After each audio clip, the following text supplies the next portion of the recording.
Well, good morning. Welcome to Living Beyond Limits. If you don't know, I am Reverend Jennifer Spear, and we are a part of Centers for Spiritual Living. And I'm so glad that you've joined us this morning for our Sunday service. And if you are new to us today, from the very bottom of our hearts to yours, we welcome you. We're so glad that you joined us today. And so let's begin by reading this mission statement that's on the front of your bulletin.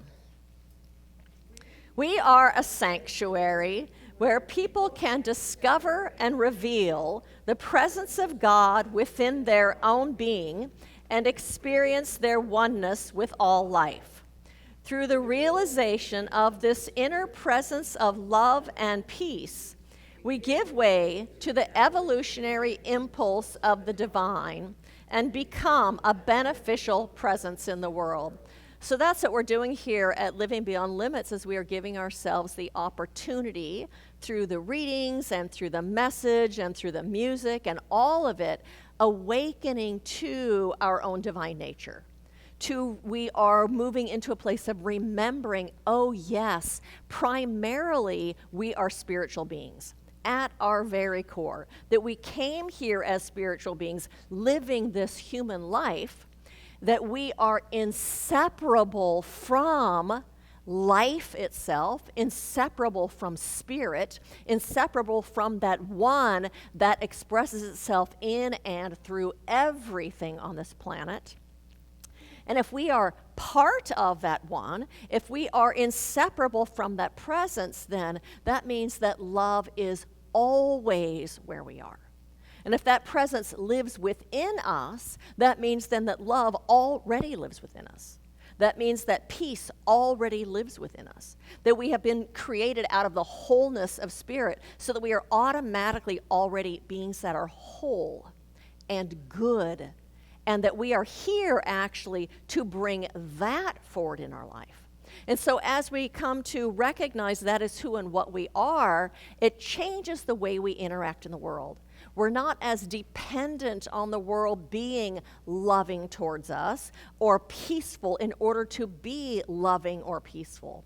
We're not so dependent on something out there telling us that we are enough or that we are okay, because we know that inherently we are whole. And so as we walk this path and come to the world from that place within us, we actually come to the world differently. And when we come to the world as love and as peace and as wholeness, we come differently, and it changes the conversations. It changes our interactions, and we bring something that is beneficial, because other people can feel that, and it also invites that forward from within them. And because everything is connected to everything else and part of the whole, it doesn't just affect that conversation. It actually spreads out and eventually affects the whole of things. And so I say thank you to each and every one of you for answering the call of your own spirit, for saying yes to that divine presence in this life, to be walking this path and bringing your love and your light into this world in a way that is beneficial to the whole. Thank you for that.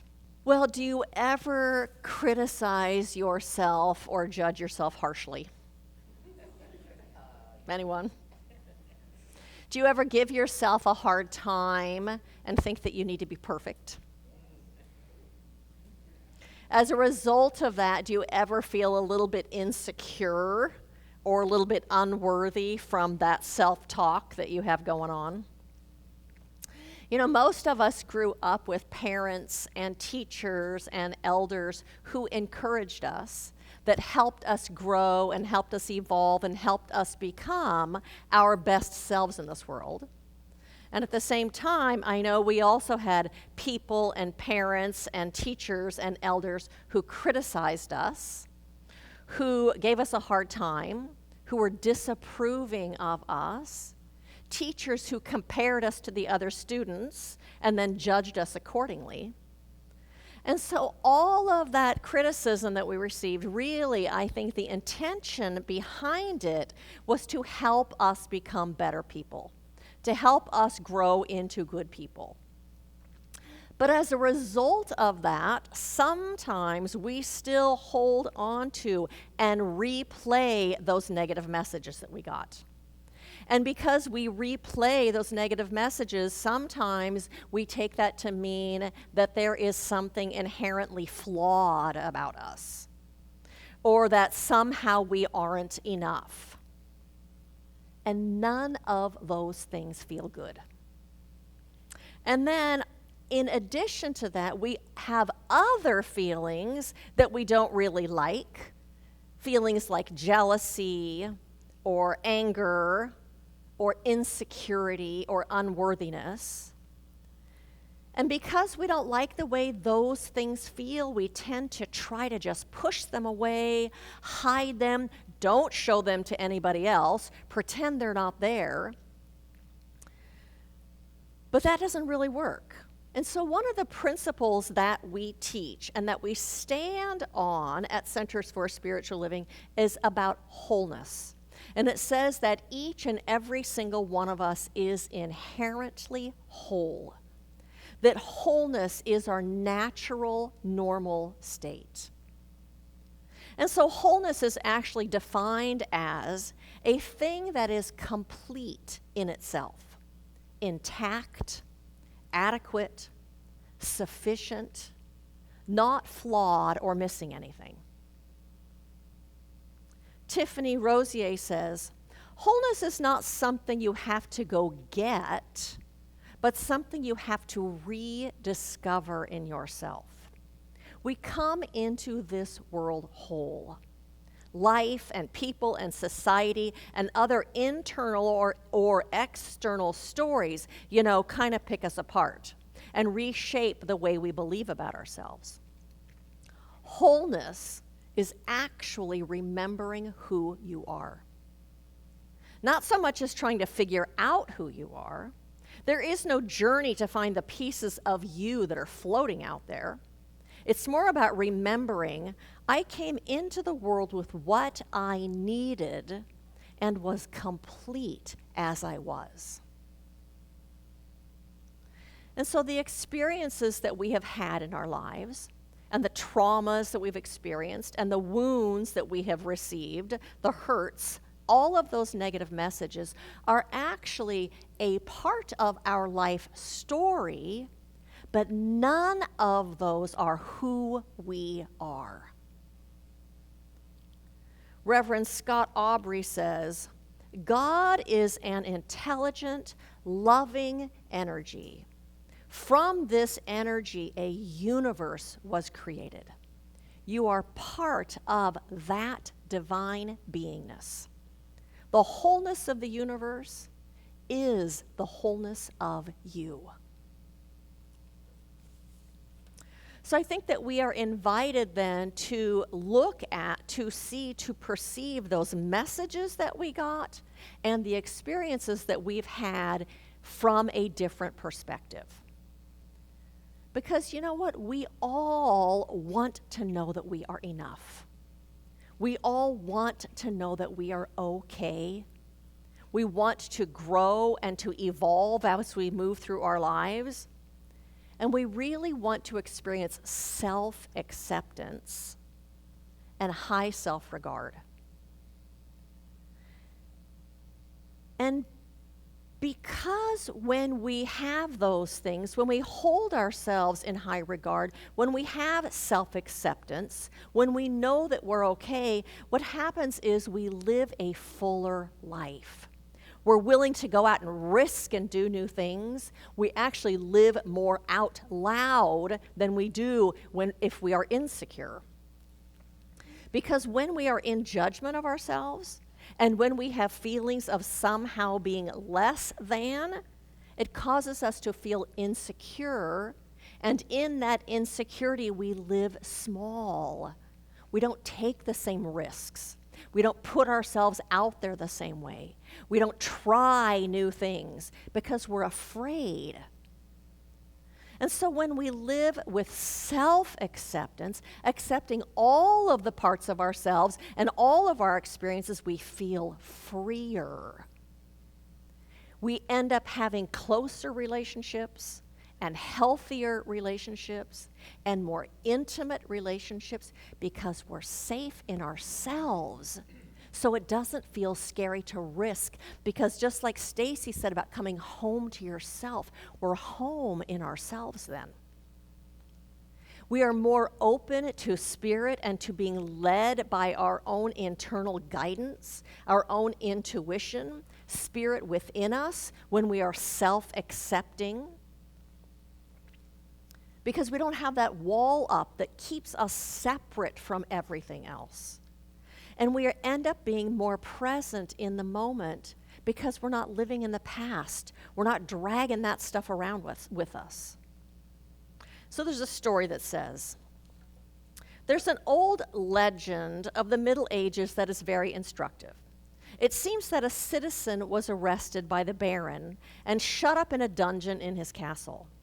He was taken down dark stairs, down, down, down, by a ferocious-looking jailer who carried a key that was a foot long. The door of the cell was opened, and he was thrust into the dark hole. The door shut with a bang, and there he was. He lay in that dark dungeon for 20 years. Each day, the jailer would come. The big door would be opened with a great creaking and groaning. A pitcher of water and a loaf of bread would be thrust in, and the door closed again. Well, after 20 years, the prisoner decided that he could not take it any longer. He wanted to die, but he didn't want to commit suicide. So he decided that the next day when the jailer came, he would attack him. The jailer would then kill him in self-defense, and thus his misery would come to an end.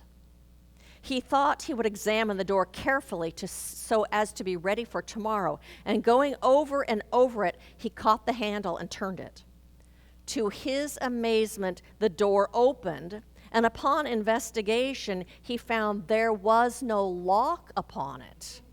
It never had been, and for all of those 20 years, he had not been locked in except by belief, except in belief. At any time in that period, he could have opened that door if he had only known. He thought he was locked up, but he was not. He groped along the corridor and felt his way upstairs. At the top of the stairs, 2 soldiers were chatting. They made no attempt to stop him. He crossed the great yard without attracting attention. There was an armed guard on the drawbridge at the great gate, but paid no attention to him. He could have done this at any time during all those long years. All those years since his arrest, if he had known enough, but he did not. He was a captive, not of stone and iron, but of false belief. We hold on to all kinds of false beliefs that we got in our formative years. And those sometimes are still holding us hostage today. There are also parts of ourselves that we deem to be flawed, and we think then that those parts of ourselves don't deserve our love or our compassion or our attention, and that keeps us locked up also. And so the title of this message today is, Do You Love Me? As in, do you love all of those parts of yourself? Are you able to love yourself completely? Do you act in loving ways towards yourself? I'm talking about the fact that we tend to judge and criticize ourselves and reject the part of ourselves that we don't like, that we don't approve of, or that we think other people aren't going to approve of. We try to disown those parts of ourselves that are wounded, or the parts that are insecure, that critical voice, the parts of us that feel jealous. But what if instead of rejecting those parts of ourselves and naming those parts of ourselves bad and wrong, what if instead of trying to get rid of them, what if instead we honored them? What if we listened to what they have to tell us? What if we took time to find the meaning in our lives today for their existence? What they have to teach us, what they have to invite us to bring forward. What if we listened instead of judging them, we listened to the message that they have for us? And then when we heard that message, that enables us to stand in our wholeness because it serves a purpose in your life, those things do. And so at Centers for Spiritual Living, we believe that God is for us. And so if God is for us, then life is for us. And if life is for us, that means then that everything that shows up in our lives somehow, some way is for us. There's a gift in it. There's an invitation in it. There's something in it that supports our growth. There's something in it that supports our unfolding. There's something within it that supports our flourishing and us unfolding our own greater yet to be. And so when there's some feeling inside of you, some thought inside of you, some belief inside of you that doesn't feel good, something like you feel insecure or you're feeling like you're not enough or feelings of jealousy or anger, something that feels icky inside of you, that something is telling you that something is out of alignment with who you are. Something is out of alignment with your own wholeness. Something is out of alignment with who you are and your own beingness, the part of you that is eternal. And it's asking something of you. That icky feeling is telling you something's awry, something needs to be looked at, examined, looked underneath. So perhaps what's being asked for when that feels icky is it's just asking you simply to have a different perspective. Maybe it's telling you or inviting you to release an old idea that really no longer serves you. Some message that was somebody else's that was never even yours in the first place. Telling you that isn't true, it's time to let it go. Perhaps that feeling is pointing just for you to recognize something in it that isn't true, to let it go and to know a higher truth, to remember something greater about yourself than that little tiny picky voice that's giving you a hard time. Maybe it's calling you to remember who you are, to remember your wholeness. Maybe it's calling you to remember and to own your own power. Maybe it's telling you and reminding you to notice your goodness. So for example, let's say that the thing that's going on inside of you that feels icky is self-criticism. You can ask yourself, has this self-criticism somehow served me in the past? And look at how it might have served you. Has it kept me safe somehow? Has it helped me thrive in some situation? Is it no longer necessary? And then to secondly, ask, what message does this have for me? Underneath it, what is the message there for me now? How is this here to help me grow? How is it to help me live my best life? You know, when I did therapy, that was one of the things that I realized is that I was hugely critical of myself. I had this hypercritical voice in myself all of the time. And I realized that that really was not serving me at all. But when I was a kid, that hypercritical voice kept me safe. because I had to be hyper vigilant in the house that I grew up in because it wasn't safe.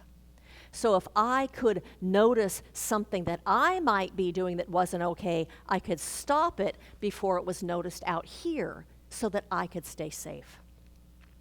And so as I did my inner work and I did reparenting work, reparenting myself, I learned to actually make good choices. I learned to make conscious choices, not reactive choices. I learned to take care of myself, and I learned to love myself. I didn't need that critical voice to keep me safe because this newfound wholeness and my own self-love kept me safe because I was making the choices and only putting myself in situations that were healthy for me and good for me. So I didn't need that critical voice to keep me safe anymore. And so what I did as part of my therapy is I actually wrote a letter to that critical voice and thanked her for keeping me safe in my childhood. And wrote in that letter all the things that she had done to keep me safe and thanked her for that. And then I burned it. And then I took the ashes from that and put it in this little metal ceramic heart that lived on my dresser for a long time. I didn't need that critical voice, but it was about appreciating how it served me, and then what did it have to tell me now? Or what was underneath it? What was underneath it was I didn't need it anymore. And so I think we first look at how, whatever the negative feelings we're having, how they served us in the past. Did they keep us safe? Did they help us somehow? And then honor them and thank them for the service that they gave you. And then second, to ask that voice in you or those feelings, what are you trying to tell me? To ask, what are you showing me? Am I owning something that really isn't mine? What do you need from me? What do I need to know right now that will help me shift this feeling with ease and grace? And listen to your own inner wisdom. Listen to the knower within you, because there is a knowingness within you that knows the answer to that. It's not that picky, uni voice that pokes at you. There is a voice of wisdom inside of you that knows the solution, that knows what you need, that can ask you for what it needs. That voice is the voice of spirit in you. That is the voice of your own eternal beingness. It's the voice of your own wholeness. But you have to listen. You have to get quiet. You have to get out of the reactionary listening and listen more deeply.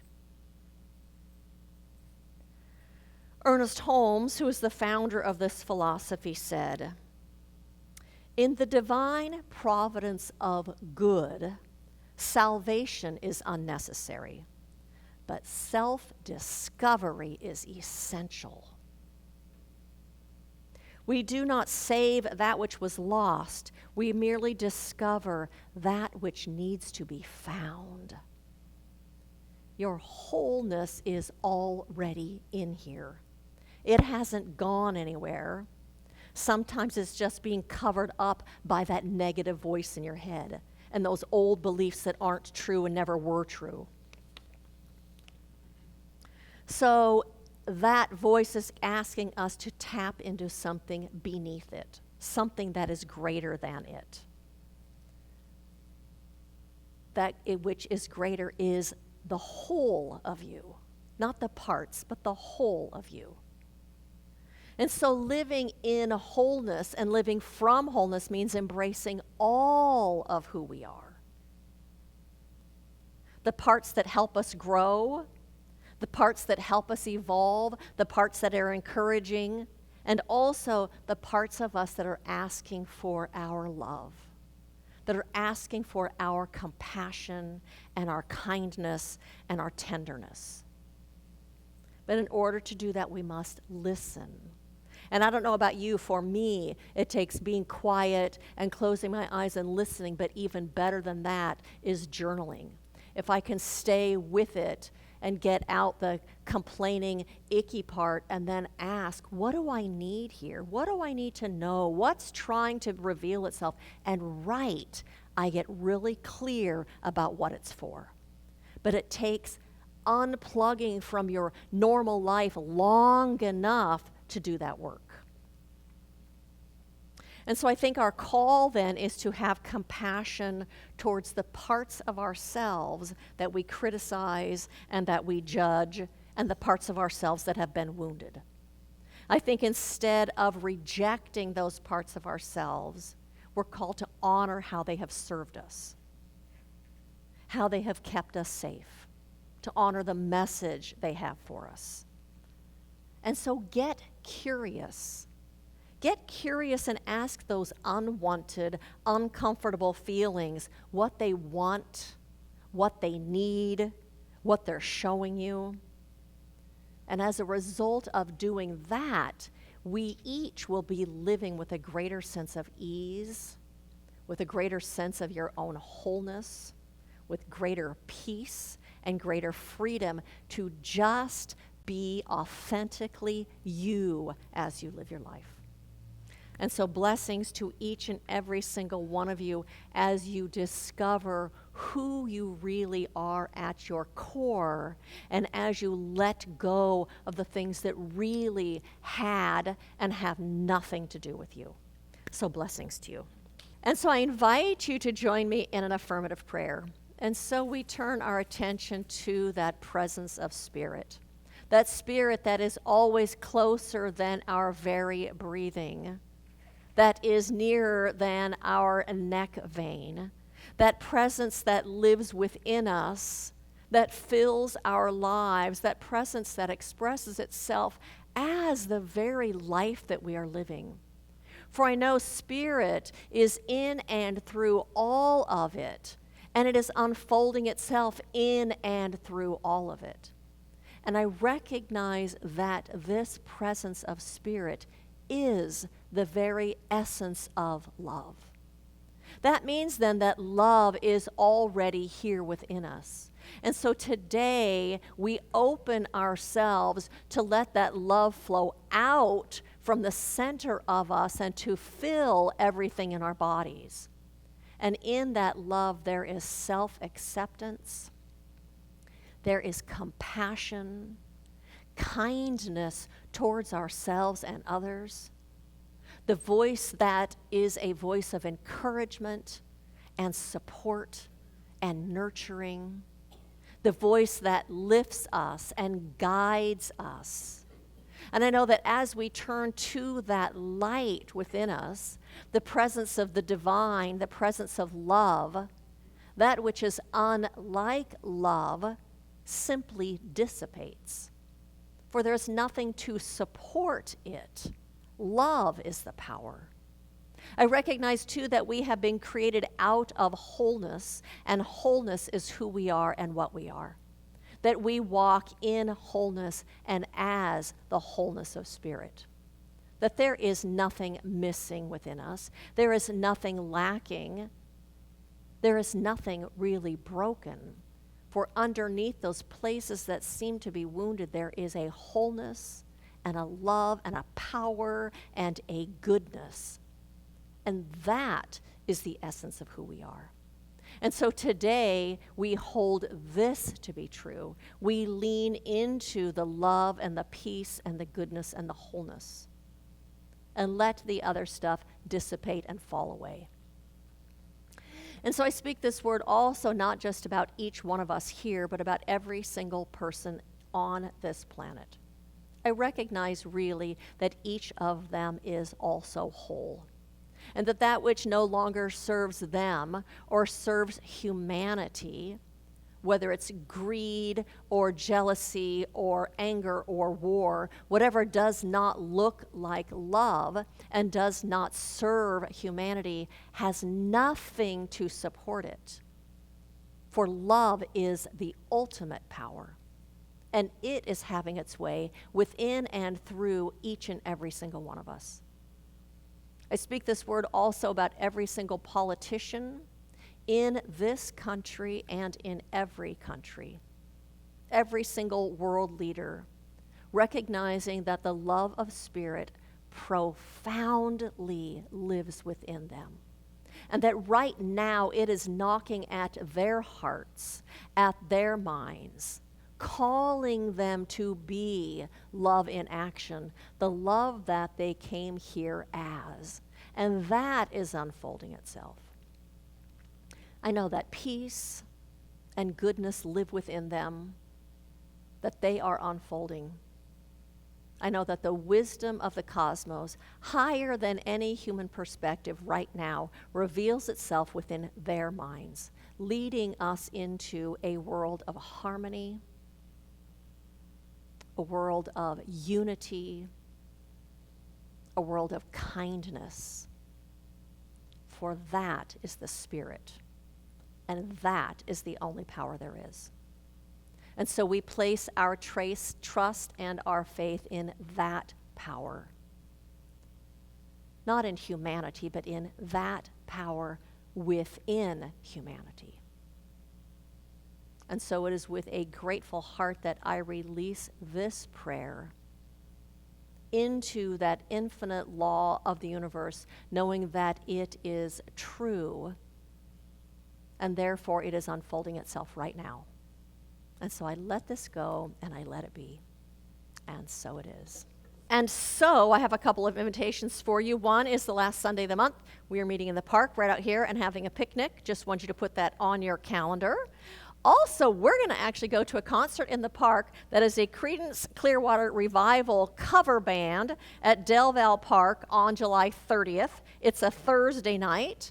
We will have someone that goes and saves us a space, but we're asking you all to show up at 5:30. The concert starts at 6:30. You can bring your own dinner, a sandwich, or whatever you want, and we'll hang out and we'll sing and dance and have a good time. We have also, listen to those ums.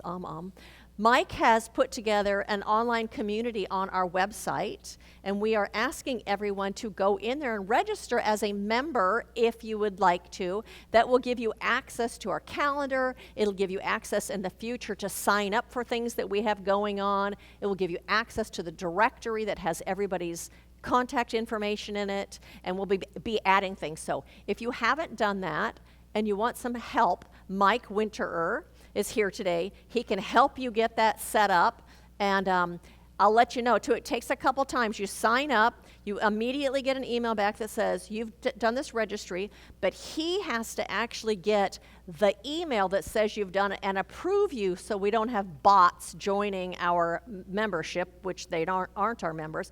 And then you'll get a second email back, and then you click on that and you go in, and that completes your registration. So it takes you getting 2 emails. We have prayer support after service. If you would like that, if you're a practitioner, will you raise your hand? Practitioners are happy to pray with you after service. We have a prayer box. You can fill out a prayer request, and we will support you during the week. We have, I just got distracted by Rebecca over there. We have prayer shawls that if you'd like to be wrapped in that energy of prayer, we invite you to take one home with you or to gift one to somebody else, and to follow us on social media. All of our listings are on here to follow us and check in on Meetup and all that stuff. And so I invite you to repeat after me. Good fills my life now. Good fills my life now. I recognize it. I savor it. I love it. And I live it. And so it is.